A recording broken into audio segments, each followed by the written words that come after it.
حامل القرآن. فإذا جاءت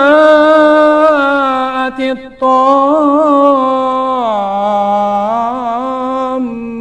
الكبرى ақырында жер жаһанды түгелдей басып қалатын алапат апат қиямет қайым келген кезде يَوْمَ يَتَذَكَّرُ الْإِنسَانُ مَا سَعَى міне сол күні адам баласы өмір бойы ненің соңында жүріп не үшін қам қарекет қылғанын, яғни дүниеде өз пайдасы үшін қарекет қылды ма, жоқ әлде өзін зиянға батыратын істермен шұғылданды ма, соны анық аңғарады.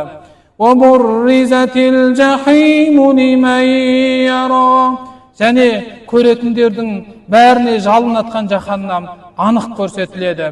فَأَمَّا مَنْ طَغَى міне сонда кім азғындап шектен шыққан, وَآثَرَ الْحَيَاةَ الدُّنْيَا әрі дүниенің қу тіршілігін ақыреттен артық көрген болса, فَإِنَّ الْجَحِيمَ هِيَ الْمَأْوَى онда шүбәсіз оның ақыр соңында барып паналайтын жері сол жалынатқан жаһаннам болмақ.